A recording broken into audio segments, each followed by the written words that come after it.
அனைவருக்கும் வணக்கம். இன்று 12 டிசம்பர் என்ன பங்கு சந்தையில் செய்தி சொல்லியிருக்காங்கிறத பார்த்துலாம். வழக்கம் போல் நம்ம சேனல் ஒரு முழுக்க ஒரு இன்ஃபர்மேஷன் ஷேரிங் சேனல். நம்ம சொல்கிறது எல்லாமே இன்ஃபர்மேஷன், அதை தமிழில் சொன்னோம்னா தகவல் பரிமாற்றம் தான். ஸோ இதில் எந்த ரெக்கமெண்டேஷன் கிடையாது. இது முழுக்க இன்றைய இன்ஃபர்மேஷன் இல்லை இன்றைய தகவல்னு வச்சுக்கலாம். இதில் தகவல்கள் இருக்க வாய்ப்பு இருக்குது. நீங்கள் கண்டிப்பாக கிராஸ் வெரிஃபை பண்ணுங்கள். ஒரு செபி அட்வைஸ்ட்டை தகவலை கன்ஃபார்ம் பண்ணுங்கள். நான் செபி அட்வைஸரில் நான் ஒரு சாதாரண இன்வெஸ்டர். எனக்கு தெரிஞ்ச தகவலை நம்மகிட்ட ஷேர் பண்ண மாதிரி உங்கள்கிட்ட ஷேர் பண்ணுறேன். இன்றைக்கி நம்ம வீடியோவில் பார்க்க போது stock split bonus order receipt by listed companies upcoming board meeting. இன்றைக்கி வீடியோ வந்து ரொம்ப சின்ன வீடியோ தான். ஸோ பார்க்க விருப்பம் இருக்காங்க மேற்கொண்டு பாருங்கள். ஸோ ஃபஸ்ட்டு நான் பார்க்குறது பாரத் குளோபல் டெவலப்பர்ஸ் லிமிடெட் 1127 ரூபா கரண்ட் ப்ரைஸ்.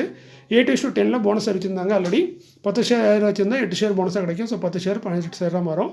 அதெல்லாம் ஸ்பிட் அறிவிச்சிருக்காங்க. 1:10 ஃபேஸ் வேல்யூ 10 இருக்கிறதா ஒன்றா மாத்திராங்க. ஒரு ஷேர் 10 ஷேர் ஸ்பிட் ஆகும். ஸோ ஃபஸ்ட்டு போனஸ், அதுக்கப்புறம் ஸ்பிட்டு. இதுக்கான ரெக்கார்டு வந்து கம்பெனி இன்றைக்கி அனௌன்ஸ் பண்ணியிருக்காங்க. 26 டிசம்பர் தான் ரெக்கார்டு. செக்டர் பார்த்தீங்கன்னா கம்ப்யூட்டர் சாஃப்ட்வேர் ஹார்ட்வேர்ல இருக்காங்க, அக்ரோலையும் இருக்காங்க. நேற்று கூட டாடா குரூப்லேருந்து ஒரு ஆர்டர் கிடைச்ச மாதிரி சொல்லியிருந்தாங்க கம்பெனி. ஸோ இந்த கம்பெனி பற்றி நண்பர்களும் கமெண்ட் பண்ணி தான் இந்த கம்பெனி ஃபண்டமெண்டலி ரொம்ப வீக்காக இருக்குன்னு. நான் ஃபண்டமெண்டல் யூஸ் பேசல, நான் வெறும் நியூஸ் மட்டும் தான் சொல்கிறேன். தகவல் ஆல்ரெடி ஹோல்ட் பண்ணுறவங்களுக்கு தான். மற்றபடி வாங்குங்க விங்கிற மாதிரி எந்த ஒரு ரெக்கமெண்டேஷனும் நான் செய்யறதும் இல்லை, செய்ய போகிறதும் இல்லை. ஏன்னா அது ரொம்ப ரிஸ்க்கானது. அது செபி லிஸ்டட் அட்வைசராக இருக்கணும். நான் சொல்கிறது முழுக்க இந்த தகவல் தான். இந்த ஸ்டாக்கை யாராவது ஒருத்தவங்க ஹோல்ட் பண்ணியிருக்கலாம், அவங்களுக்கே இது ஒரு நல்ல தகவலாக இருக்கும். அடுத்து பார்த்தீங்கன்னா காம்தேனு லிமிடெட் 516 ரூபா கரண்ட் பேஸு. 1:10 ஸ்பிட் வச்சிருக்காங்க. ஃபேஸ் வேல்யூ 10 இருக்கிறத ஒன்றா மாற்றுறாங்க. ஒரு ஷேர் 10 ஷேர் ஸ்பிட் ஆகும். ப்ரைஸும் அட்ஜஸ்ட் ஆகும். இதற்கான ரெக்வயர்டு பார்த்தீங்கன்னா 8 ஜனவரி 2025. செக்டர் பார்த்தீங்கன்னா அயன் அண்ட் ஷீல் ப்ராடக்ட்டில் இருக்காங்க. காம்தேனு லிமிடெட். ஆயுஷ் வெல்னஸ் லிமிடெட் 181 ரூபா கரண்ட் பேஸு. இவங்களுக்கு $3 மில்லியன் ஒரு ஆர்டர் கிடச்சிருக்கு. ஆர்டர் கொடுத்தது சிங்கப்பூர் கம்பெனின்னு சொல்லியிருக்காங்க. யாருங்கிறத மென்ஷன் பண்ணல. அடுத்து NBCC இந்தியா லிமிடெட் 101 ரூபா கரண்ட் பேஸு. இந்த ஆர்டர் மட்டும் தயவு செஞ்சு கொஞ்சம் ஒரு தடவை கிராஸ் வெரிஃபை பண்ணுங்கள். இந்த ஆர்டர் என்ன புரிஞ்சுக்கிட முடியுது கொஞ்சம் கஷ்டமாக இருக்கனால, இதை பற்றி அவ்வளோ டீட்டெயில் தெரியாதனால எனக்கு புரிஞ்சிட்ட வரைக்கும் நான் சொல்கிறது என்னென்னா, இந்த கம்பெனி என்ன மாதிரி ஆர்டர்னா, இது வந்து NCLT தான் இந்த ஆர்டர் கொடுத்துருக்காங்க. பட் கொடுத்தது வந்து NCLT கொடுக்கல, அவங்க வந்து திருப்பு கொடுத்துருக்காங்க. NBCC நீங்கள் இந்த ஆர்டரை நீங்கள் மேற்கொண்டு நடத்தலாம் அப்படின்னு. அது என்னென்னு பார்த்தீங்கன்னா சூப்பர் டெக்னோ ஒரு லிமிடெட்னு ஒரு கம்பெனி இருந்துச்சுன்னு நினைக்கிறேன். அவங்க ஏதோ பெரிய ப்ராஜெக்ட் எடுத்து அந்த ப்ராஜெக்டை பாதியில் தடைப்பட்டு பாதியில் நிப்பாட்டின மாதிரி தெரியுது. அவங்க நிறைய மக்கள்கிட்ட பணம் வாங்கி அந்த பணத்துக்கான வீடுகளை கட்டி கொடுக்கல. ஸோ அந்த ஆர்டரை வந்து இப்போ NBCC கையில் ஒப்படைச்சிருக்காங்கன்னு நினைக்கிறேன். ஸோ கிட்டத்தட்ட பார்த்தீங்கன்னா 49,748 ஹவுஸ், அதாவது உத்தரப்பிரதேசில், உத்தரகாண்டில், ஹரியானா, கர்நாடகா இங்கே எல்லாமே சேர்த்து கிட்டத்தட்ட 49,748 வீடுகளை கட்டி கொடுக்குறதுக்கான ஒரு ஆர்டர் நினைக்கிறேன். அது அவங்க பாதியில் விட்ட மாதிரி தெரியுது. அந்த ஆர்டர் வந்து இப்போ NBCC கிடச்சிருக்கு. அதோட மதிப்புன்னு பார்த்தீங்கன்னா 9,445 கோடிங்கிற மாதிரி இருக்குது. ஸோ இந்த ஆர்டர் வந்து யார் கொடுத்தாங்கிறது சரியாக தெரியல. பட் சூப்பர் டெக் லிமிடெடுங்குது கம்பெனி வந்து திவாலார் கண்டிஷனில் இருக்குது. ஸோ அந்த ஆர்டர் வந்து இப்போ NBCC கிடைச்ச மாதிரி இந்த ஆர்டரில் சொன்ன மாதிரி தான் எனக்கு புரிஞ்சுக்கிட்டேன். நீங்கள் வேணால் உங்களுக்கு இங்கிலீஷ் பண்ணலாம் படிக்க தெரியுன்னா ஒரு தடவை இந்த இதை ஸ்டாப் பண்ணி என்ன படிச்சுக்கோங்க, இல்லைனா வேறு எதுலையும் பார்த்து தெரிஞ்சுக்கோங்க. பட் இந்த ஆர்டர் அப்படி தான் நினைக்கிறேன். அடுத்து பார்த்தீங்கன்னா RMC சுவிட்ச் கியர் லிமிடெட் 1048 ரூபா கரண்ட் பேஸு. SME category. இவங்க லாட் சைஸ் பார்த்தீங்கன்னா 125 குவான்டிட்டி. அது குறைஞ்சி நம்ம பை செல் பண்ண முடியாது. நண்பர் 1 ரூபா கேட்டார். 1 லட்சத்துக்கு மேலே நம்ம ஸ்டாக் செல் பண்ணலாமான்னு. இந்த 1 லட்சம் அமௌண்ட் கணக்கெலாம் கிடையாது. லாட் சைஸு, அந்த லாட் சைஸ் பார்த்தீங்கன்னா 1 லட்சத்துக்கு மேலே தான் இருக்கும். 1,10,000 ஒரு ஸ்டாக்குக்கு, 1,20,000 ஒரு லட்சம் ஸ்டாக்குக்கு, 1,30,000 சில ஸ்டாக்கில் 1,50,000 கூட போகலாம்னு நினைக்கிறேன். ஸோ வந்து லாட் சைஸ் தான். 125னா 125 மடங்கில் வைக்கணும்.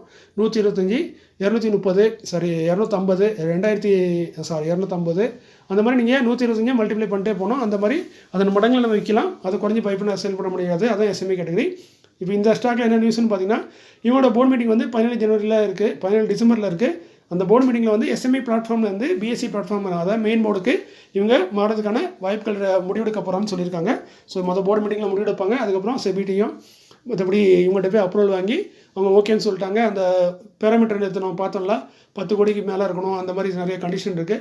அதெல்லாம் இவங்க மீட் பண்ணாங்கன்னா ஆட்டோமேட்டிக்காக அவங்க வந்து அதுக்கப்புறம் மெயின் போர்டுக்கு வந்துடுவாங்க. மெயின் போர்டுக்கு அப்புறம் வந்ததுக்கப்புறம் இந்த ஸ்டாக் RMC சுவிட்ச் கியரை பார்த்தீங்கன்னா நீங்கள் ஒரு ஸ்டாக் கூட வாங்கலாம். அதான் மெயின் போர்டு.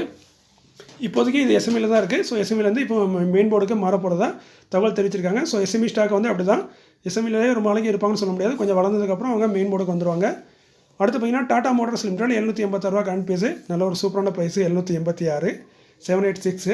ஸோ இன்றைக்கி என்ன அனௌன்ஸ் பண்ணியிருக்காங்கன்னா, அவங்க வந்து கமர்ஷியல் வெஹிக்கிளோட ப்ரைஸை இன்க்ரீஸ் பண்ண போகிறாங்க. ஜனவரி 1 2025 2% இன்க்ரீஸ் பண்ணதுக்கு வாய்ப்பு இருக்குது. இது வந்து அந்தந்த ப்ராடக்ட்டை பொறுத்து கொஞ்சம் மாறவும் படலாம், அந்த வெஹிக்கிளை பொறுத்து. பட் ஒன்லி அவங்க சொல்லியிருக்கிறது பார்த்தீங்கன்னா கமர்ஷியல் வெஹிக்கிள் தான், அதாவது ட்ரக்ஸ் அண்ட் பஸ்ஸஸ் போர்ட்ஃபோலியோக்கு மட்டுங்கிற மாதிரி தான் சொல்லியிருக்காங்க. அதாவது பேசஞ்சர் வெஹிக்கிள் அந்த மாதிரி தெரியல. ஸோ ட்ரக்ஸ் அண்ட் பஸ்ஸஸில் இந்த மாற்றம் வரப்போகுதுன்னு அவங்க சொல்லியிருக்காங்க. அதுவும் ஜனவரி 1 ரேட் இன்க்ரீஸ் ஆகுது. இது வந்து எதுக்குன்னு பார்த்தீங்கன்னா அவங்க இன்புட் காஸ்ட்டு அதிகரிச்சிருக்கு. அதை மேட்ச் பண்ணதுக்காண்டி இந்த மாதிரி பண்ண போகிறதா அவங்க சொல்லியிருக்காங்க. நேற்று 2-3 நாளாக பார்த்தீங்கன்னா நண்பர்கள் நிறைய கேட்டே இருக்காங்க, டாடா மோட்டார் ஸ்பிட்டை பற்றி சொல்லுங்கள், ஸ்பிட்டை பற்றி வேணும். ஸ்பிட்டை வந்து அவங்க எதுவும் பெரிய நியூஸே இல்லை. ஆல்ரெடி டிவிஆரோட மெர்ஜ் ஆகும்போது வந்த நியூஸ் தான். அது என்னென்னா அவங்க கமர்ஷியல் வெஹிக்கிளையும் பேசஞ்சர் வெஹிக்கிளையும் தனியாக லிஸ்ட் பண்ண போகிறாங்க. அது வந்து இன்னும் நிறைய வேலை இருக்குது, நிறைய முடிஞ்சதுக்கப்புறம் தான் அனௌன்ஸ் பண்ணுவாங்க. இப்போதைக்கு கம்பெனியில் எந்த ஒரு புது அப்டேட்டும் வரல, அது பழைய கதை தான். நேற்று ஏதோ ஒரு வீடியோ யூடியூப் சேனலில் பார்த்துருப்பாங்கன்னு நினைக்கிறேன். அந்த சேனலில் வந்து ஸ்டாக் ஸ்பிளிட்டை பற்றி எதாவது சொல்லியிருக்காங்க, கமர்ஷியல் வெஹிக்கிளையும் இது பேசஞ்சர் வெஹிக்கிளையும் தனியாக விற்க போகிறாங்கன்னு. அது உண்மையிலே பிரிக்க தான் போகிறாங்க. அது ஏற்கனவே பழைய நியூஸ் தான், அது லேட்டஸ்ட் நியூஸ் கிடையாது.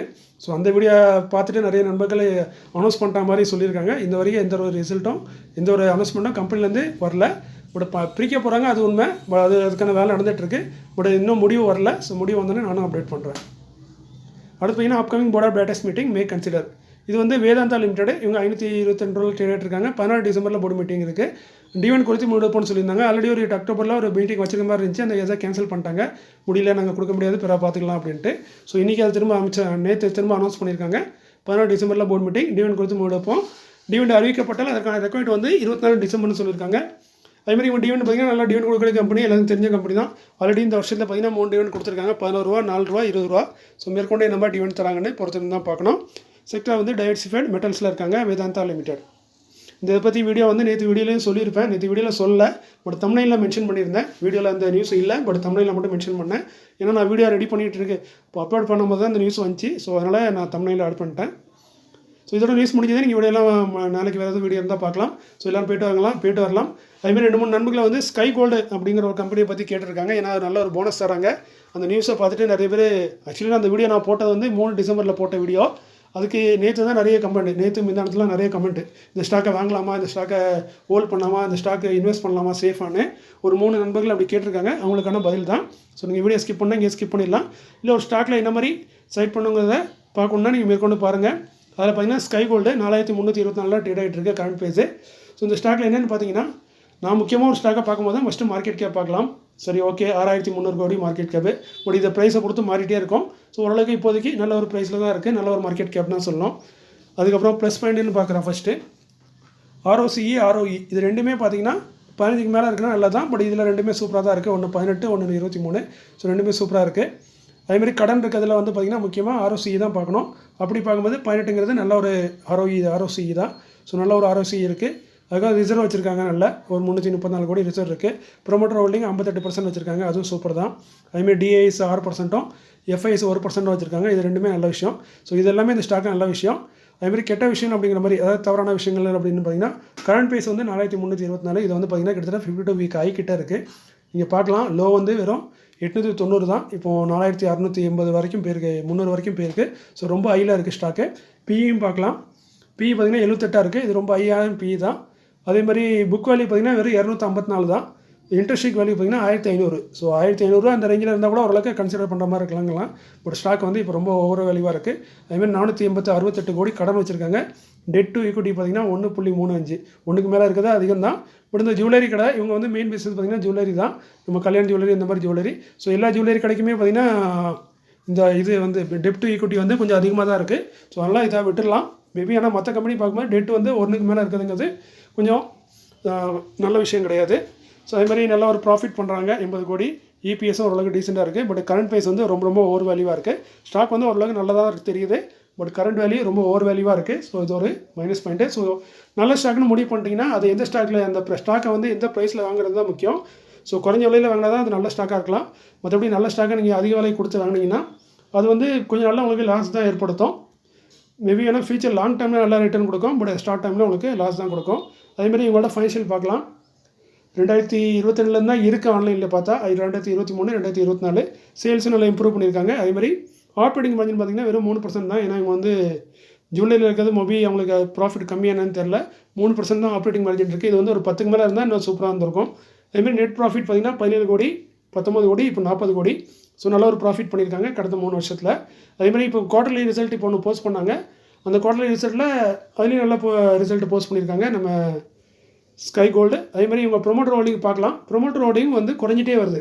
23 இருந்தது, திரும்ப 73லேருந்து பார்த்திங்கன்னா இப்போ பார்த்திங்கன்னா 58 வரைக்கும், அந்த குவார்ட்டரில் வரைக்கும் பார்த்திங்கன்னா இந்த அக்டோபர் வரைக்கும் பார்த்திங்கன்னா கிட்டத்தட்ட 58% குறைச்சிருக்காங்க.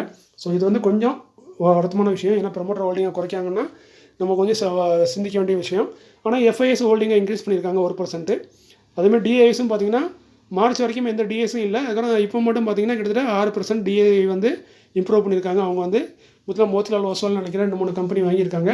இப்போ அதுமாதிரி பப்ளிக் ஹோல்டிங் பார்த்திங்கன்னா 34% இருக்குது. ஸோ எவ்வளோக்குள்ள பப்ளிக் ஹோல்டிங் கம்மியாக இருக்கும் அந்தளவுக்கு நல்லது. ஸோ ஓரளவுக்கு பப்ளிக் ஹோல்டிங் 34% ஓகே தான். பட் இங்கே நம்பர் ஆஃப் ஷேர் ஹோல்டர் தான் ரொம்ப கூடியிருக்காங்க. அதுதான் கொஞ்சம் வருத்தமாக இருக்குது. 2019 111 பேர் தான் இருந்தாங்க. இப்போ பார்த்திங்கன்னா 23,000 பேர் கூடியிருக்காங்க. ஸோ இங்கே வந்து கொஞ்சம் டவுட்டாக இருக்குது. ஸோ ஸ்டாக் வந்து பார்த்திங்கன்னா ரொம்ப ஓவர் வேல்யூவாக இருக்குது. அதேமாதிரி இந்த ஸ்டாக்கில் வந்து இந்த நியூஸ்க்காண்டி தான் எல்லோரும் பார்க்குறீங்க.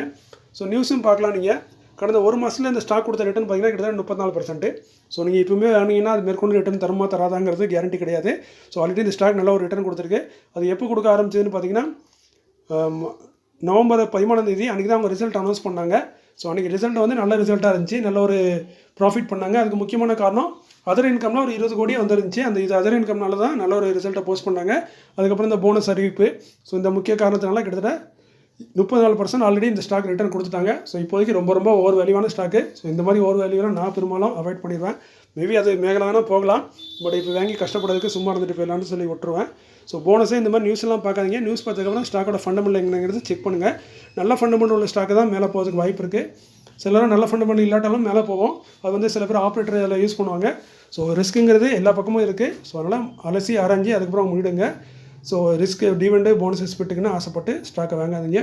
இந்த ஸ்டாக் ஆல்ரெடி ஹோல்ட் பண்ணவங்களுக்கு இது நல்ல நியூஸாக இருக்கலாம். பட் நீங்கள் புதுசாக ஹோல்ட் பண்ண போனீங்கன்னா இதெல்லாம் நீங்கள் பார்த்து செக் பண்ணி தான் வாங்கணும். ஸோ இதே மாதிரி பொறுத்த வரைக்கும் இந்த வரைக்கும் ஹை வேல்யூவான ஸ்டாக்கை நான் பெரும்பாலும் அவாய்ட் பண்ணிடுவேன் இந்த மாதிரி கண்டிஷனில். மேபி அந்த நியூஸ் வந்த புதுசில் நீங்கள் வாங்கியிருந்தா கூட, போனஸ் நியூஸ் வந்த புதுசில் வாங்கியிருந்தா கூட இது வரைக்கும் கிட்டத்தட்ட 2 மாதத்தில் உங்களுக்கு 10% 15% வரைக்கும் ரிட்டர்ன் கிடச்சிருக்கும். நான் செக் பண்ணி பார்த்தேன். 10% 15% ரிட்டர்ன் கொடுத்துருக்கு. ஸோ மேற்கொண்டு அது எவ்வளோ ரிட்டர்ன் கொடுக்குங்கிறது கேரண்டி இல்லை.